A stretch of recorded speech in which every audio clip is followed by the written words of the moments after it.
لیا جا رہا ہے۔ حضرت عمر نے پوچھا کیا؟ کہنے لگا 2 درہم روزانہ کے۔ حضرت عمر نے تفصیل پوچھی تو اس نے لمبی تفصیل بتائی، میں یہ کام بھی جانتا ہوں، میں یہ بھی جانتا ہوں، میں یہ بھی جانتا ہوں، میں یہ بھی جانتا ہوں۔ تو عمر نے جواب میں فرمایا کہ جب تم اتنے زیادہ کام جانتے ہو تو پھر تم سے اتنا ٹیکس لینا زیادتی نہیں ہے۔ اس پر یہ غصے میں آ گیا تو حضرت عمر نے اس کو نرم کرنے کے لیے اس سے مزید بات چیت کی کہ تم کیا کیا بنا سکتے ہو۔ اس نے کہا جی کہ میں ایسی چکی بنا سکتا ہوں جو ہوا سے چلے گی اور گندم پیسا کرے گی۔ حضرت عمر نے فرمایا کہ ایک چکی مجھے بھی بنا کے دو ایسی۔ تو کہنے لگا آپ کے لیے تو میں ایسی چکی بناؤں گا کہ جس کو پوری دنیا یاد کرے گی۔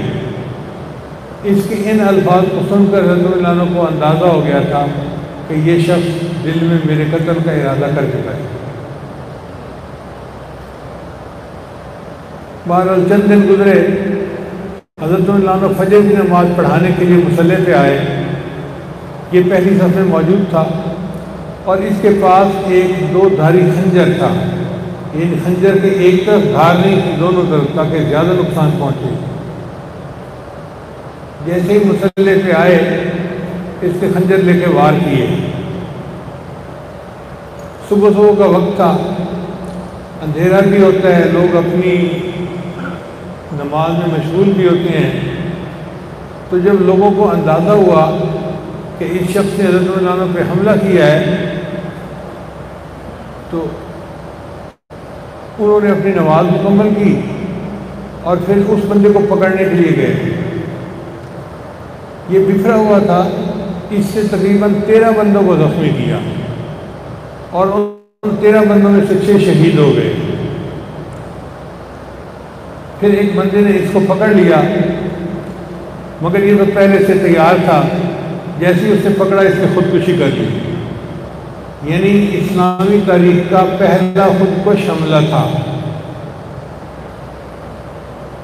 اب یہ بھی مر گیا، حضرت عمر زخمی ہو گئے۔ تو حضرت عمر نے پوچھا کہ کس نے زخمی کیا ہے؟ انہیں بتایا کہ ایک مجوسی نے کیا ہے۔ انہوں نے فرمایا الحمدللہ کہ کسی مومن نے، کسی کلمہ پڑھنے والے نے مجھے قتل نہیں کیا، ایک مجوسی غیر مذہب والے نے مجھے قتل کیا۔ پھر 4-5 دن حضرت عمر موت اور زندگی کی کشمکش میں رہے اور محرم کی پہلی تاریخ کو آپ کی تدفین ہوئی۔ اپنی شہادت سے پہلے آپ نے اپنے بیٹے حضرت عمر کو فرمایا کہ بیٹے جاؤ اور ام المومنین عائشہ صدیقہ رضی اللہ تعالیٰ عنہ سے جا کے اجازت لو کہ اگر اجازت ہو تو مجھے نبی علیہ السلام کے قدموں میں دفن کر دیا جائے۔ وہ چونکہ عائشہ رضی اللہ عنہ کا حجرہ تھا، ملکیت ان کی تھی، تو اجازت ضروری تھی۔ تو جب اجازت دی گئی تو سیدہ عائشہ صدیقہ رضی اللہ عنہ نے فرمایا کہ یہ جگہ تو میں نے اپنے لیے رکھی ہوئی تھی کہ مجھے مرنے کے بعد یہاں دفن کیا جاتا، کیونکہ اس کمرے میں 2 قبریں تھیں، ایک نبی علیہ السلام کی وہ شوہر تھے اور ایک ابو بکر صدیق کی وہ والد تھے، تو محرم تھے دونوں۔ تو عائشہ رضی اللہ عنہا نے فرمایا کہ میرا دل چاہتا تھا کہ مجھے تیسری جگہ پہ دفن کیا جاتا، لیکن چونکہ امیر المومنین نے اپنی تمنا ظاہر کی ہے تو میں اپنے پر ان کو فوقیت دیتی ہوں اور تیسری جگہ پہ ان کو دفن کر دیا جائے۔ جب حضرت عمر کو پتہ چلا تو آپ نے اللہ کا شکر ادا کیا کہ میری زندگی کی آخری تمنا تھی کہ مجھے نبی علیہ السلام کے قدموں میں جگہ ملتی، اللہ نے میری اس تمنا کو بھی پورا فرما دیا۔ نبی السلام نے فرمایا ما بین بیتی و منبری روضۃ من ریاض الجنہ، میرے گھر اور منبر کے درمیان جو ہے وہ جنت کے ٹکڑوں میں سے ایک باغ ہے، ایک ٹکڑا ہے۔ تو نبی علیہ السلام کا یہ حجرہ کا باغ تھا، نبی علیہ السلام بھی اس باغ میں پہلے سے موجود تھے، حضرت عمر بھی اس باغ میں ان کے ساتھ جا کر شامل ہو گئے۔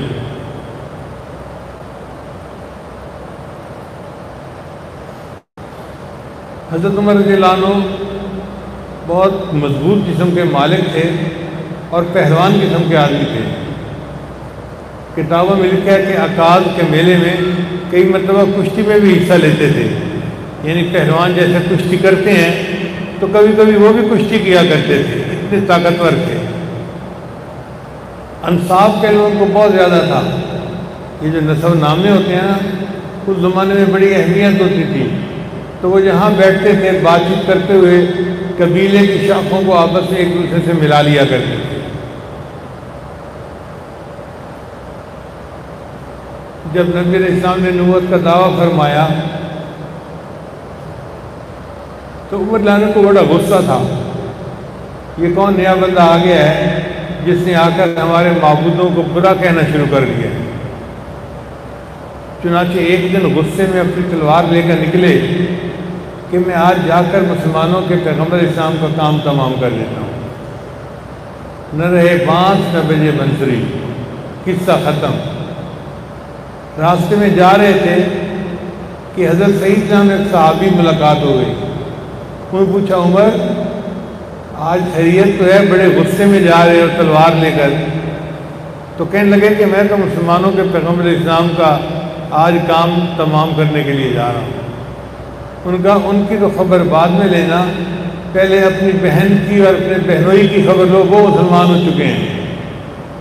اب عمر لانا کو بڑا غصہ کہ میری بہن اور میری اجازت کے بغیر کلمہ پڑھ لے اور میرا بہنوئی اور مجھے بتائے بغیر ایمان قبول کر لے۔ چنانچہ وہیں سے اپنے بہن کے گھر آ گئے۔ دروازہ کھٹکھٹایا، بہنوئی نے پہچان لیا کہ عمر لانا ہے اور غصے میں ہے، وہ تو چھپ گئے۔ اس وقت وہ قرآن مجید کی تلاوت کر رہے تھے۔ بہن نے دروازہ کھولا تو ملاقات ہوئی، پوچھا کہ میں نے سنا ہے کہ تم مسلمان ہو گئے ہو۔ بہن نے کہا اگر اسلام سچ ہے تو اس کو قبول کرنے میں کیا رکاوٹ ہے؟ اتنے میں بہنوئی بھی آ گئے، تو بہنوئی کو دیکھ کے غصے میں آ گئے اور بہنوئی کو مارنا شروع کر دیا۔ اب بہن اپنے خامن کو بچانے کے لیے درمیان میں آئی تو بہن کو بھی مارا۔ کہتے ہیں کہ جب بہن کے تھپڑ لگا تو اس کی آنکھوں سے تو آنسو آئے، مگر وہ سامنے کھڑی ہو کے کہنے لگی عمر جس ماں کا دودھ تو نے پیا ہے اسی ماں کا دودھ میں نے پیا ہے۔ تو ہمارے جسموں سے جان تو نکال سکتا ہے، ہمارے دلوں سے ایمان کو نہیں نکال سکتا، جو مرضی کر لے۔ اب بہن کی یہ بات ان کے سینے میں اتر گئی، نرم پڑ گئے۔ پھر کہنے لگے اچھا بتاؤ تم کیا پڑھ رہے تھے؟ اس وقت بہنوئی نے ان کو سورہ طٰہٰ کی کچھ آیات پڑھ کر سنائی۔ طٰہٰ ما انزلنا علیک القرآن لتشقى الا تذکرۃ لمن یخشیٰ۔ پڑھتے پڑھتے جب اس آیت سے پہنچے اننی انا اللہ لا الہ الا انا فاعبدنی واقم الصلاۃ لذکری، تو کہنے لگے اچھا مجھے بھی اپنے پیغمبر اسلام کے پاس لے کے جاؤ۔ چنانچہ بہنوئی ان کو نبی اسلام کی خدمت میں لے کر آئے۔ اس وقت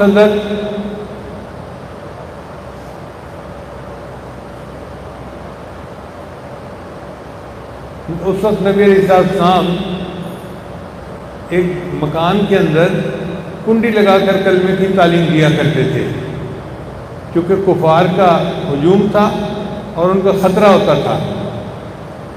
دار ارقم میں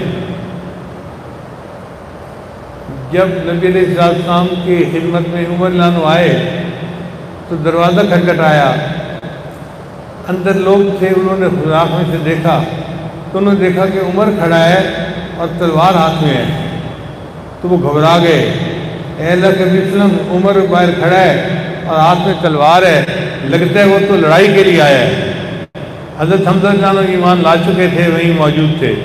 انہوں نے فرمایا ڈر کی بات نہیں ہے، عمر کو آنے دو، اگر اچھے ارادے سے آیا ہے تو بہت اچھا، اور اگر برے ارادے سے آیا ہے تو اسی کی تلوار سے میں اسی کی گردن کاٹوں گا۔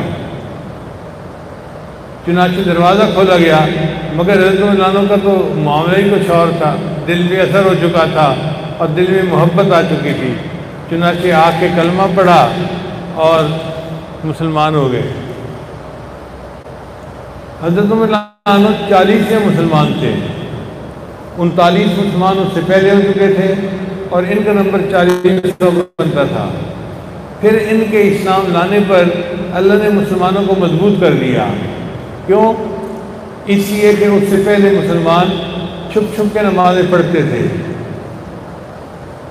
جب حضرت انہوں نے کلمہ پڑھ لیا تو انہوں نے نبی علیہ السلام کی خدمت میں عرض کیا، اے اللہ کے حبیب صلی اللہ علیہ وسلم، اب تو میں نے کلمہ پڑھ لیا ہے، اب چھپ کے کیا نماز پڑھنی، چلیں چل کے حرم میں نماز پڑھتے ہیں۔ اس سے پہلے مسلمانوں نے حرم میں نماز نہیں پڑھی تھی کبھی باجماعت۔ اب عمر جانو چلے، حضرت حمزہ جانو چلے، اور پھر نبی علیہ السلام اور ان کے صحابہ چلے۔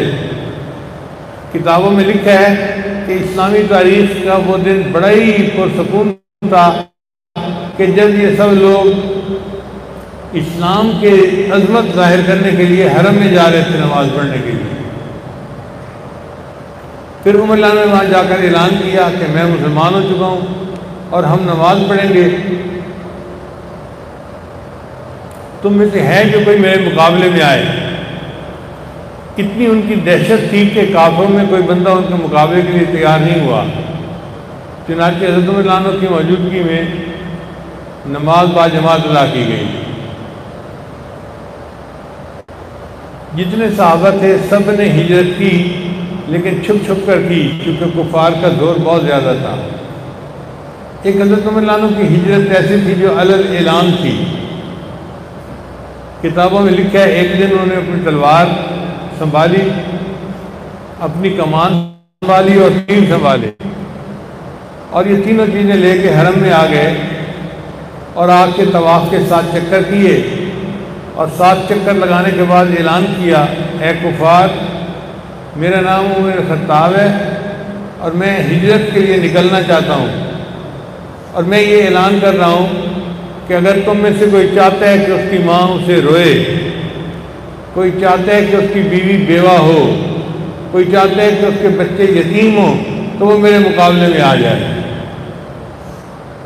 اتنا واضح اعلان دیا، مگر قریش مکہ میں کوئی ان کے مقابلے کے لیے نہ نکلا، اور عمر نے علل اعلان ہجرت فرمائی۔ اللہ نے ان کو ایسی جرأت دی ہوئی تھی، اسلام کی شان و شوکت کا وہ ذریعہ بنے۔ اسلام کا ایک رعب تھا جو کفار کے دلوں پر بیٹھ گیا۔ چنانچہ سیدنا صدیق رضی اللہ عنہ کی وفات کے بعد حضرت عمر رضی اللہ عنہ کو انہوں نے خلیفہ منتخب فرما دیا تھا۔ حضرت عمر رضی اللہ عنہ نے پہلے تو انکار کیا کہ میں اس قابل نہیں ہوں۔ حضرت بکر صدیق رضی اللہ عنہ لیٹے ہوئے تھے، اٹھ کے بیٹھ گئے، کہنے لگے لاؤ تلوار، میں اس کی گردن نہ اڑا دوں، یہ کون ہوتا ہے امیر المومنین کی بات پہ نہ کرنے والا۔ تو حضرت عمر رضی اللہ عنہ نے پھر بات کو قبول کر لیا۔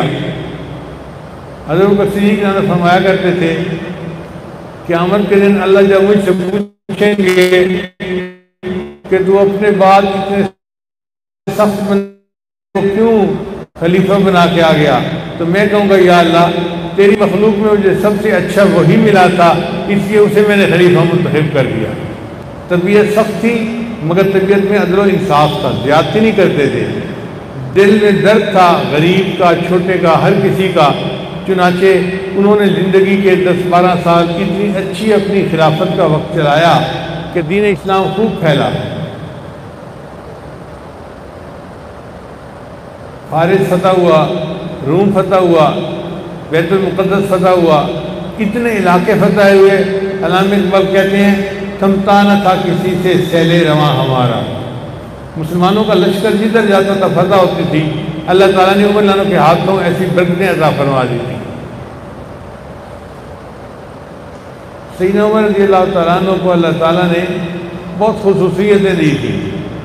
نبی رسول نے فرمایا لو کان بعدی نبیا لکان عمر، اگر میرے بعد کوئی نبی آنا ہوتا تو عمر کو اللہ نے وہ صفات دی ہیں کہ یہ نبی ہوتا۔ نبی علیہ السلام کا یہ فرما دینا کتنی بڑی بات ہے۔ پھر نبی علیہ السلام نے فرمایا کہ الحق ینطلق علی لسان عمر، عمر کی زبان کے اوپر سچ بولتا ہے، حق بولتا ہے، وہ حق بات کرتا ہے۔ پھر نبی علیہ السلام نے فرمایا عمر جس راستے میں چلتا ہے شیطان اس راستے کو چھوڑ جاتا ہے، یعنی کنی کترا جاتا ہے کہ میرا آمنا سامنا ہی نہ ہو۔ پھر ان کی جو سوچ تھی نا وہ کتاب و سنت کے بالکل مطابق ہوتی تھی۔ کان رائیہ موافقا للوحی والکتاب، چنانچہ 26 مقامات ایسے تھے جہاں ان کی رائے قرآن مجید کی تعلیمات کے بالکل مطابق نکلی۔ ایک روایت میں آتا ہے کہ انہوں نے نبی اسلام کی خدمت میں عرض کیا، اے اللہ کے حبیب صلی اللہ علیہ وسلم، ہم حرم میں نماز پڑھتے ہیں، امام کبھی کہیں کھڑا ہوتا ہے کبھی کہیں کھڑا ہوتا ہے، میرا دل چاہتا ہے کہ امام مقام ابراہیم کے قریب کھڑے ہو کے نماز پڑھایا کرے۔ اللہ تعالیٰ نے قرآن مجید میں آیات اتار دی، وَاتَّخِذُوا مِن مَقَامِ إِبْرَاهِيمَ مُصَلًّى، تو اس کے بعد نبی صاحب نے مقام ابراہیم کے قریب اپنا مصلی بچھانا شروع فرما دیا۔ جنگ بدر میں کچھ قیدی تھے تو نبی علیہ السلام کی طبیعت میں رافت اور رحمت بہت زیادہ تھی، اور حضرت کا صدیق جانا بھی بہت رؤوف الرحیم تھے۔ چنانچہ مشورے میں یہ کہا گیا کہ جی ان سے کچھ پیسے لے کے ان کو آزاد کر دیا جائے، لیکن حضرت مولانا سے جب پوچھا گیا ان کا اے اللہ کے حبیب صلی اللہ علیہ وسلم نہیں، یہ کفار آپ کی نرمی سے فائدہ اٹھاتے ہیں، میرا دل یہ چاہتا ہے کہ ان سب کو جو ہے نا وہ ذبح کر دیا جائے، اور جو جس کا رشتہ دار ہے اس کے حوالے کیا جائے، تاکہ اپنے رشتہ دار کو مارنے کا کام وہ بندہ خود کرے۔ اور پھر آخر پہ قرآن مجید کی آیات بھی ایسی اتری، اللہ نے فرمایا کہ ہونا تو یوں چاہیے تھا، لیکن چونکہ میرے محبوب آپ نے نرمی کا فیصلہ کر دیا، لہذا ہم آپ کے فیصلے کو قبول کرتے ہیں۔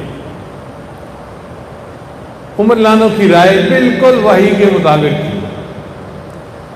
سیدہ صدیقہ لانا پر جب بہتان لگایا گیا تو عمر لانو نے جواب میں کہا تھا، سن کے سبحانک ھذا بہتان عظیم، اور اللہ کی شان دیکھیے کہ واقعی قرآن مجید کی آیات انہی الفاظ میں اتری۔ نبی صاحب نے فرمایا پہلی امتوں میں محدث ہوتے تھے، ایک ہوتا ہے محدث حدیث بیان کرنے والا، جیسے استاد حدیث ہوتے ہیں یہ محدث کہلاتے ہیں، حدیث بیان کرنے والے۔ ایک ہوتا ہے محدث، دال کی فتح کے ساتھ، محدث کہتے ہیں کہ جس پر اللہ تعالیٰ کی طرف سے الہام آتا ہو۔ تو نبی صاحب نے فرمایا پہلی امتوں میں محدث ہوتے تھے، میری امت کا محدث عمر بن خطاب ہے، چنانچہ اللہ تعالیٰ ان کے دل میں وہ بات ڈال دیتے تھے جو وحی میں اترنی ہوتی تھی۔ اللہ نے ان کو نفاست ایسی دی تھی، معاملہ فہمی ایسی دی تھی کہ اللہ ان کے ذہن میں وہ بات ڈال دیتے تھے۔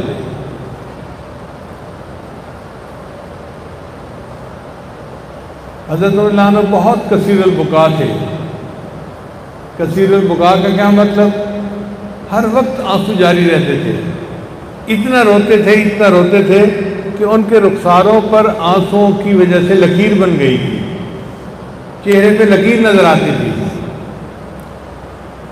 حتیٰ کہ پینے کے لیے پانی مانگا تو ان کو شربت دیا گیا تو وہ رونے لگ گئے، اور ان کے آنسو شربت میں گرتے تھے، اسے پیتے تھے۔ کسی نے کہا کہ یہ کیا مسئلہ ہے؟ کہنے لگے کہ اللہ تعالیٰ مجھے جو نعمتیں دے رہا ہے میں ان کی شکر گزاری کی وجہ سے روتا ہوں کہ اللہ آپ نے ہم پر کتنی نعمتیں جو ہیں عطا فرما دی۔ حضرت عمر رضی اللہ تعالیٰ عنہ دین اسلام کی تقویت کا سبب بنے، اور انہوں نے عدل و انصاف کا ایسا معاشرہ قائم کیا کہ پوری دنیا میں آج وہ ایک نمونے کے طور پہ بتایا جاتا ہے۔ ان کے نام کے ساتھ ایک لفظ تھا فاروق۔ فاروق کہتے ہیں فرق کرنے والا۔ انہوں نے اسلام میں اور کفر میں فرق کر دیا تھا کہ ہم مسلمان ہیں اور یہ کافر ہیں۔ اللہ نے ان سے یہ کام لیا کہ انہوں نے اتنی بڑی جو ہے نا وہ اچھا کام جو تھا سر انجام دیا۔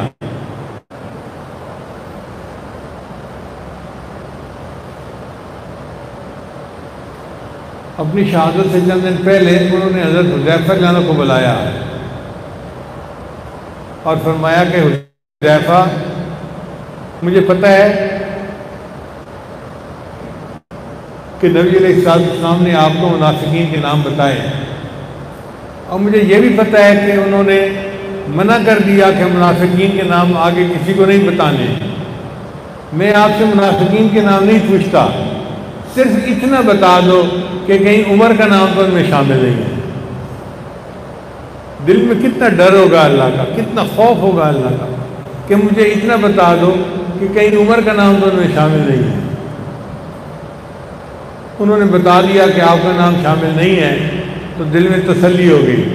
پھر بیٹے کو بلایا، بیٹے میری وفات کا وقت قریب ہے، جب میں فوت ہو جاؤں تو مجھے نہلانے میں جلدی کرنا، دفنانے میں جلدی کرنا. پھر تھوڑی دیر بعد پھر یہی کہا، پھر تھوڑی دیر بعد پھر یہی کہا. جب 3 مرتبہ یہ کہا تو بیٹے عبداللہ ابن عمر نے عرض کیا، ابا جان آپ نے ہمیں کہا ہے کہ جلدی کرنا، ہم جلدی کریں گے، آپ بار بار کیوں مجھے تاکید کر رہے ہیں جلدی کرنا جلدی کرنا جلدی کرنا. اللہ نے اس وقت کی بات کہی، فرمایا کہ دیکھو بیٹے میں اس لیے جلدی کی بات کر رہا ہوں کہ اگر اللہ مجھ سے راضی ہوئے تو جلدی مجھے اللہ سے ملا دینا، اور اگر اللہ مجھ سے ناراض ہوئے تو میرا بوجھ اپنے کندھوں سے جلدی اتار دینا، اور عمر کے انجام کو تو اللہ بہتر جانتا ہے. عمر کے انجام کو تو آپ بتائیے کتنا دل میں ڈر ہوگا اللہ کا. عمر کے انجام کو تو اللہ ہی بہتر جانتا ہے.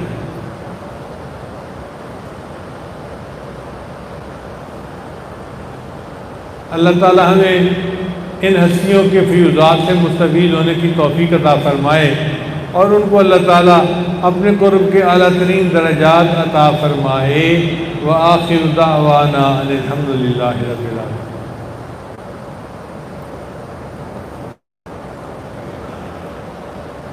دعا سے پہلے توبہ کے کلمات پڑھے جائیں گے.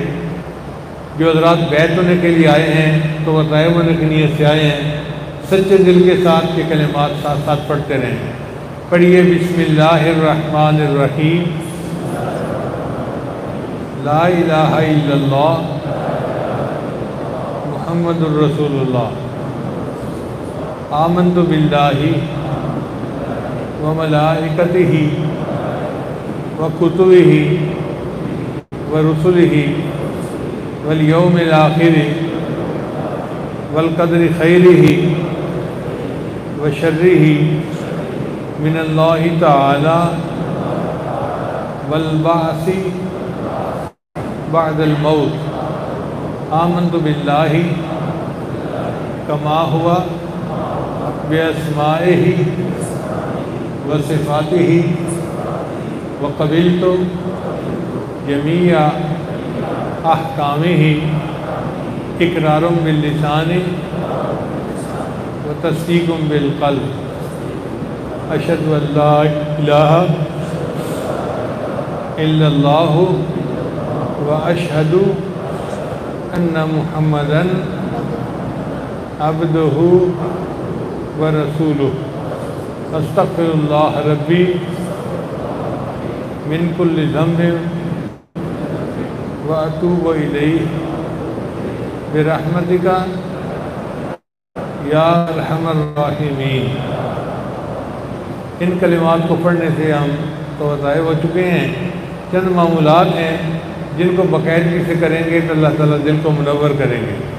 ان میں پہلی چیز ہے 100 مرتبہ استغفار صبح شام پڑھنا. دوسرا ہے 100 مرتبہ درود شریف صبح شام پڑھنا. تیسرا ہے قرآن مجید 1 پارہ تلاوت روزانہ کرنا. چوتھا ہے چلتے پھرتے ہر وقت دل میں اللہ کو یاد رکھنا. اور پانچواں ہے 10-15 منٹ صبح 10-15 منٹ شام مراقبہ کرنا. مراقبے کا طریقہ بہت آسان ہے. جب آپ نماز پڑھ کے فارغ ہوں تھوڑی دیر آنکھیں بند کر کے اللہ سے تار جوڑ کے بیٹھ جایا کریں. اللہ کی رحمت آ رہی ہے، میرے دل میں سما رہی ہے، میرے دل کی ظلمت اور سیاہی دور ہو رہی ہے، اور میرا دل اللہ اللہ اللہ کہہ رہا ہے. انشاءاللہ یہ 10-15 منٹ کا مراقبہ آپ کے دل کو منور کرے گا. آپ کو اللہ تعالیٰ کی محبت میں اضافہ خود محسوس ہوگا.